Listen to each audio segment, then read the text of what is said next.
Hello, my name is Paul, and I'm going to be reading Luke chapter 20. The authority of Jesus questioned. One day, as Jesus was teaching the people in the temple courts and proclaiming the good news, the chief priests and the teachers of the law, together with the elders, came up to him. "Tell us by what authority you are doing these things," they said. "Who gave you this authority?"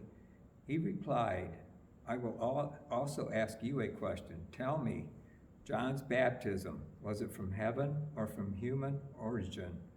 They discussed it among themselves and said, "If we say from heaven, he will ask, 'Why didn't you believe him?'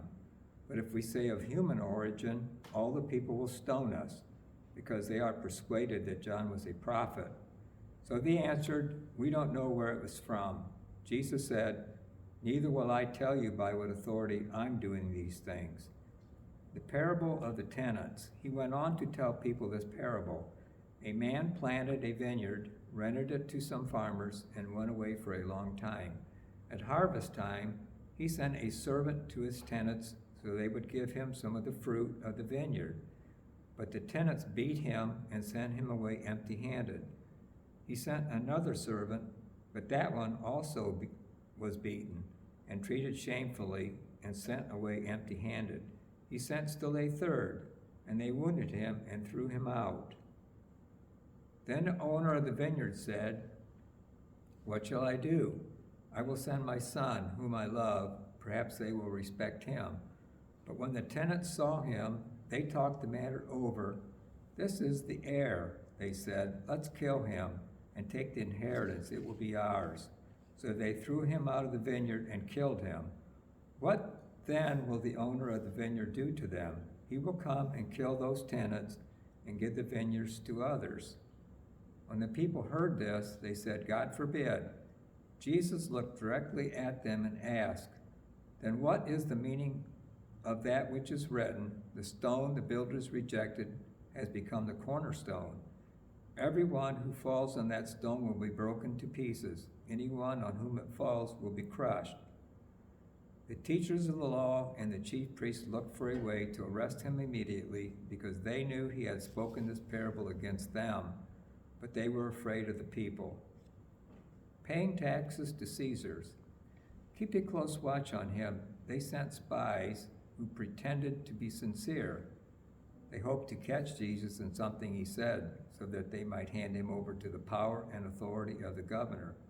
So the spies questioned him, "Teacher, we know that you speak and teach what is right, and that you do not show partiality, but teach the way of God in accordance with the truth. Is it right for us to pay taxes to Caesar or not?" He saw through their duplicity and said to them, "Show me a denarius. Whose image and inscription are on it?" "Caesar's," they replied. He said to them, "Then give back to Caesar's what is Caesar's, and to God what is God's." They were unable to trap him in what they had said there in public, and astonished by his answer, they became silent.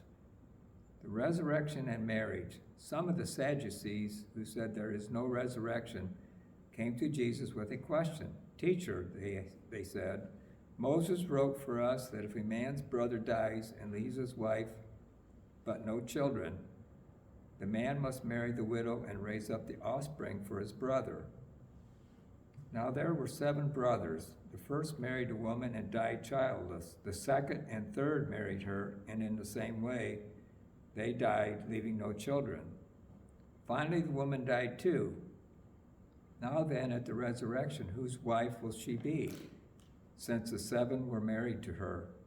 Jesus replied, "The people of this age marry and are given in marriage, but those who are considered worthy of taking part in the age to come and in the resurrection from the dead will neither marry or be given in marriage. And they can no longer die, for they are like the angels. They are God's children, since they are God's children of the resurrection.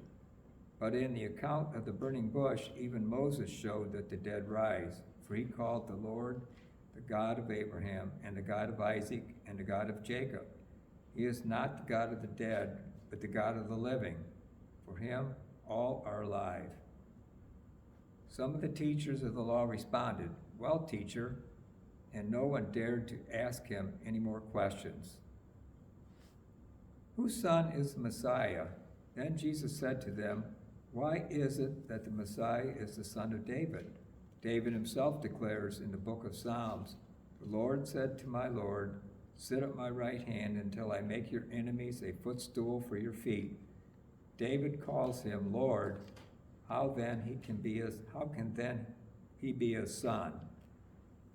Warning against the teachers of the law. While all the people were listening, Jesus said to his disciples, "Beware of the teachers of the law. They like to walk around in flowing robes and love to be greeted with respect in the marketplaces and have the most important seats in the synagogues and the places of honor at banquets. They devour widows' houses and for a show make lengthy prayers. These men will be punished most severely.